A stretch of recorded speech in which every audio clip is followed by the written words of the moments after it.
Halo, kita ketemu lagi setelah beberapa minggu tidak membahas-bahas mengenai para penyair-penyair di dunia, dan tiba-tiba ini ada DM menarik dari salah satu teman yang bilang gini, Mbak Linda, Corona ini jadi mengingatkanku tentang novel Sampar karya Albert Camus, tapi aku tidak pernah membacanya. Aku hanya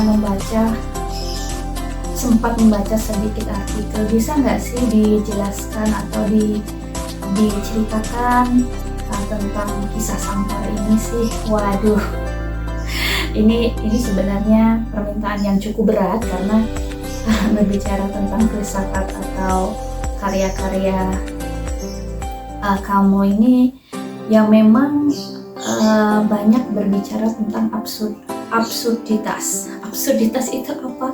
Sebenarnya saya juga nggak ngerti-ngerti amat, cuma karena kalau bicara soal karya Albert Camus saya sudah mengenalnya, walaupun dulu-dulu kalau ditanya sebenarnya ceritanya mengenai apa saya nggak mudeng, cuma ini apa sih gitu. Jadi saya pernah mengenal Sampar, novel Sampar itu waktu SMP.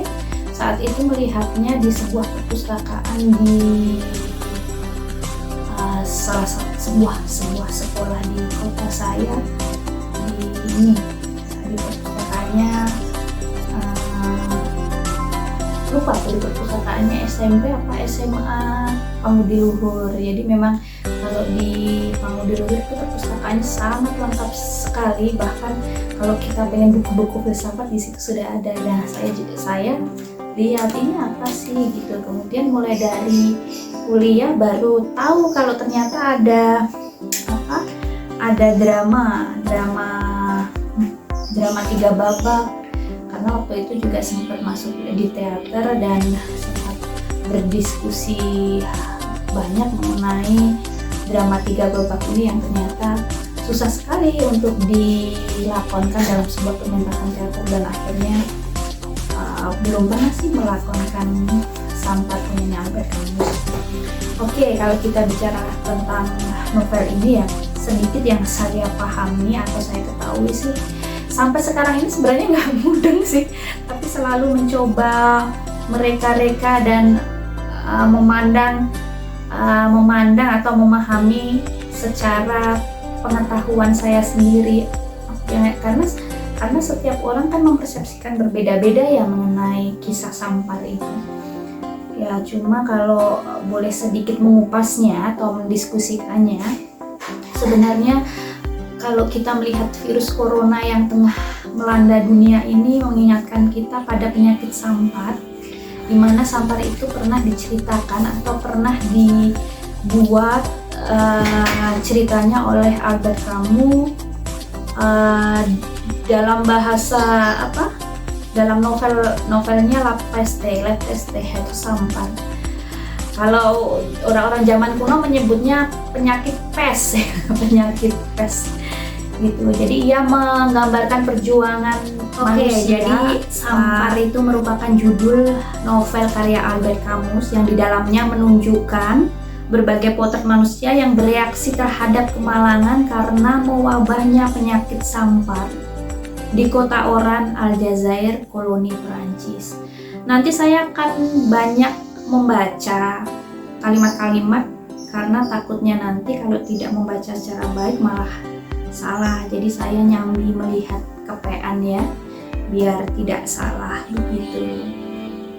Kamu menggambarkan kota Oran ini adalah kota yang kering, kosong, hampa, tidak ada pepohonan.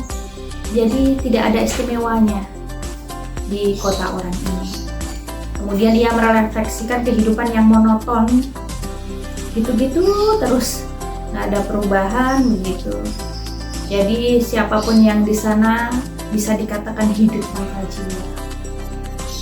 Kemudian ditambah lagi wabah Sampar telah mengakibatkan kesadaran manusia akan lingkungan dan kondisinya sendiri menjadi semakin malang.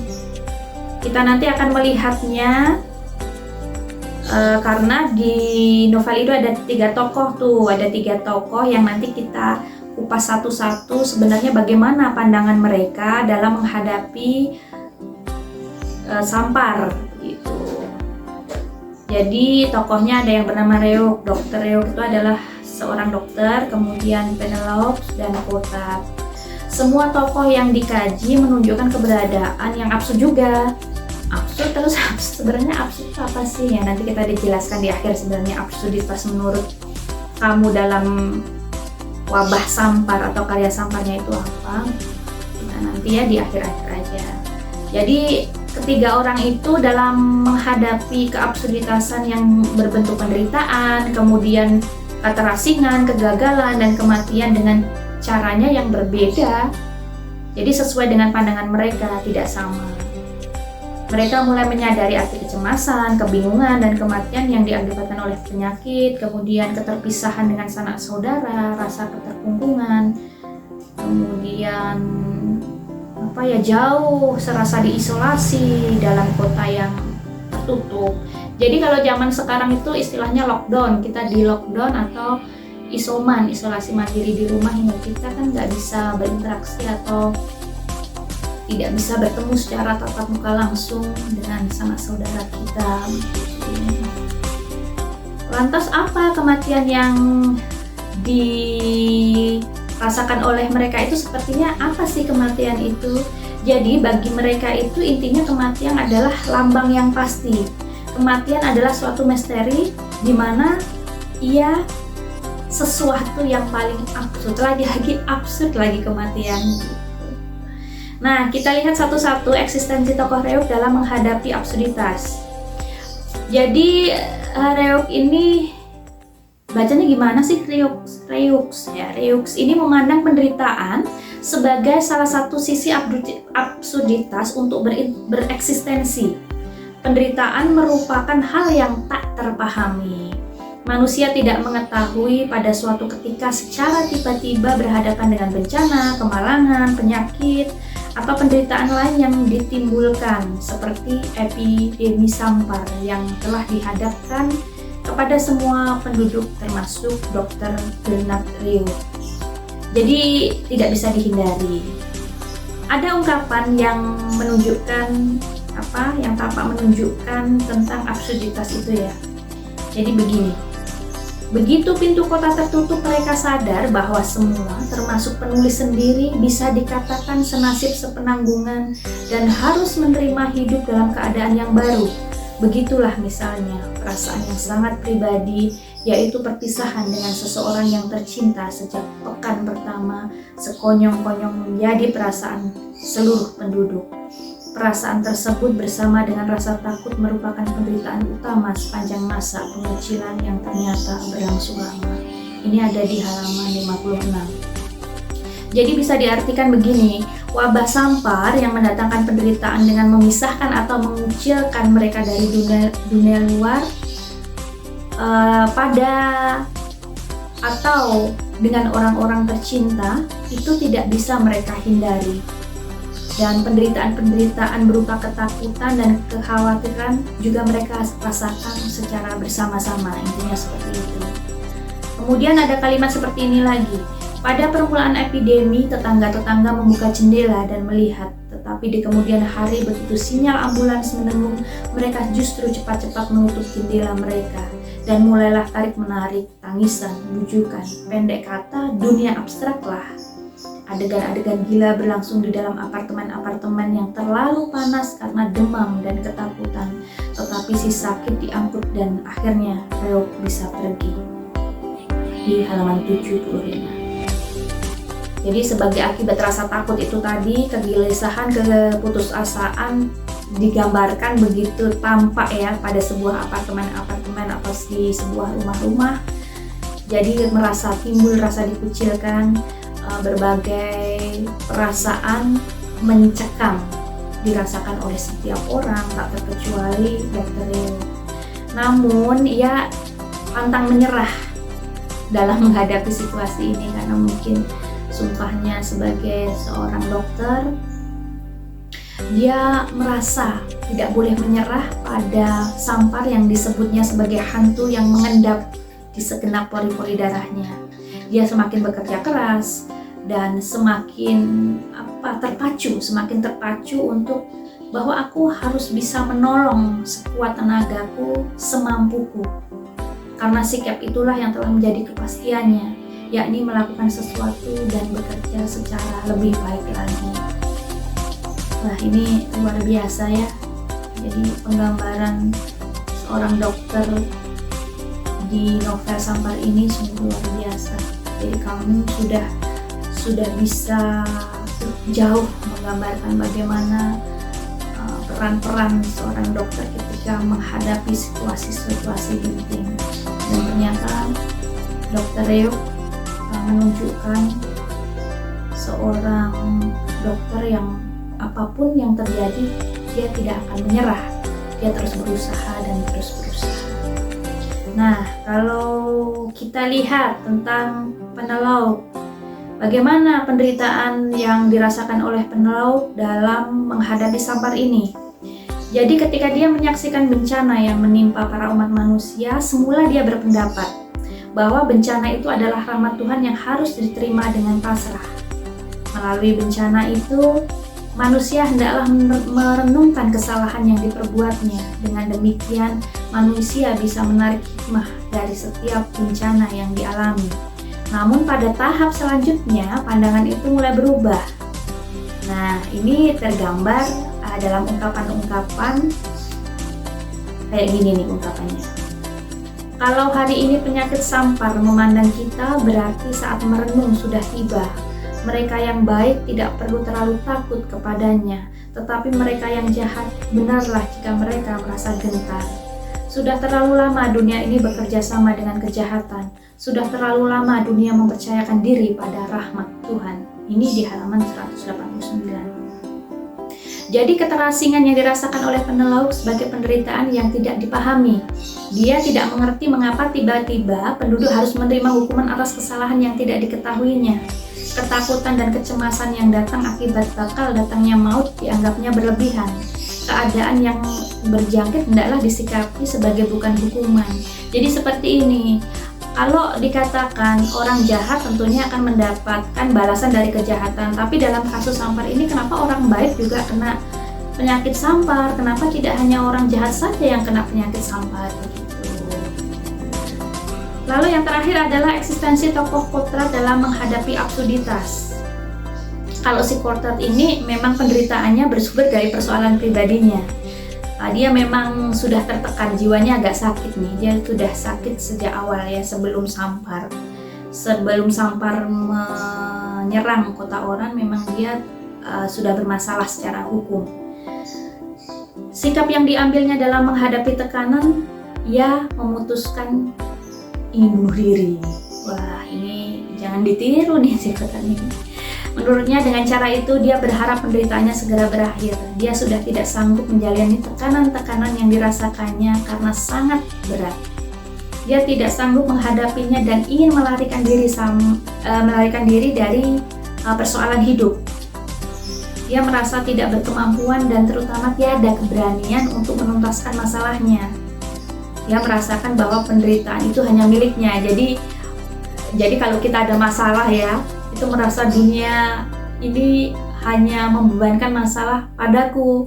Padahal tentu saja orang lain juga memiliki masalah yang sama, cuma karena dia fokus pada dirinya sendiri, jadi seolah-olah dia menganggap permasalahan itu hanya dia saja yang menghadapi begitu.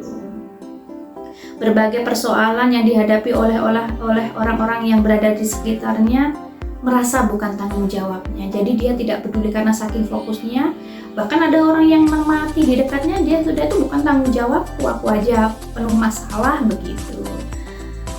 Kemudian persoalan mereka adalah tugas mereka pula untuk mengatasinya. Bukan dia, bahkan dia itu merasa beruntung dengan adanya virus sampar, adanya wabah sampar. Nah, karena datangnya wabah tersebut, polisi dan juga semua orang melupakan kasusnya. Kita baca kalimat-kalimat yang menggambarkan keterasingan yang dirasakan Kota dalam bentuk ketakutan dan akan perpisahan dari lingkungannya, dan merasakan ketakutan itu sebagai miliknya saja. Nih, dia hanya menghendaki satu hal, tidak terpisah dari orang-orang lain. Dia lebih suka terkepung bersama penduduk lain daripada sebagai tawanan seorang diri. Sampar telah betul-betul menghentikan penyelidikan rahasianya atau angket untuk keperluan polisi di Oran. Sesungguhnya tidak ada lagi polisi di kota Oran, tidak ada lagi kejahatan-kejahatan yang lama maupun yang tidak baru, atau yang baru, pendek kata tidak ada lagi orang bersalah. Kota bersungguh-sungguh merasa bahwa kebebasan hidupnya bisa dirampas sewaktu-waktu, tetapi karena dia sendiri telah mengalami bagaimana hidup dalam ketakutan, dia berpendapat sudah semestinya orang-orang lain juga mengalaminya. Nah, kegagalan yang dihadapi Kota digambarkan sebagai pelarian dari tanggung jawab. Kalau itu tadi dari sebagai pelarian tanggung jawab. Dia tidak sanggup dan tidak mau bertanggung jawab atas hal yang pernah dilakukannya. Kemudian kehilangan kesempatan untuk mengembangkan diri, akibatnya dia tidak kuat menanggung berbagai beban yang meratanya. Kemudian menjadi gila deh. Makanya banyak orang-orang yang gila karena merasa tidak kuat lagi dan dia terkungkung pada dirinya sendiri. Ya, naudzubillah min dzalik, jangan sampai gila ya kita ini ya. Jadi begini temanku yang mendm-ku, novel ini memang berat kalau kita tidak memegangnya atau membacanya dulu, akan terasa berat begitu. Aku saja juga sampai sekarang harusnya aku belajar nih pada para guru-guru yang memahami novel ini begitu. Namun sebenarnya di dalamnya juga penuh dengan pengalaman-pengalaman hidup yang dibungkus dengan absurditas itu tadi. Absurditas lagi. Jadi absurditas yang dimaksudkan kamu memang lebih mendalam. Baginya itu gini, absurditas adalah persepsi bahwa segala sesuatunya sia-sia, bahwa manusia merupakan orang mati yang tertunda. Rasa absurd itu semakin menguat ketika manusia menghadapi kematian. Dalam Sampar, tokoh Dr. Ryuk melihat setiap hari puluhan pasiennya meninggal.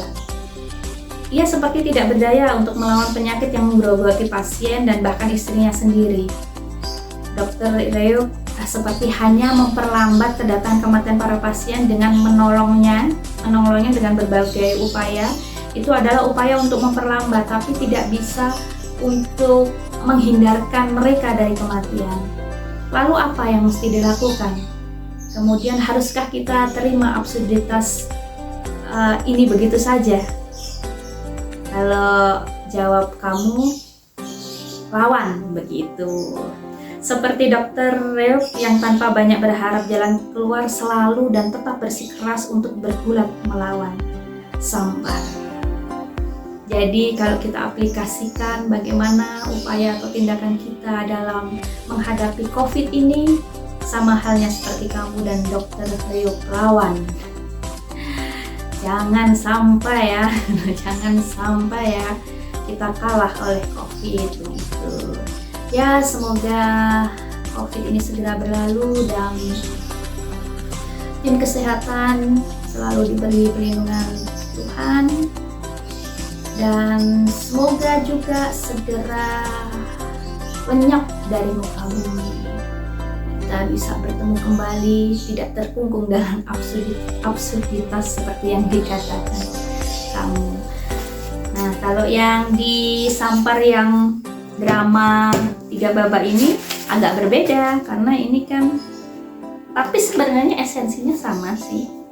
Ini lakon ya, karena ini lakon.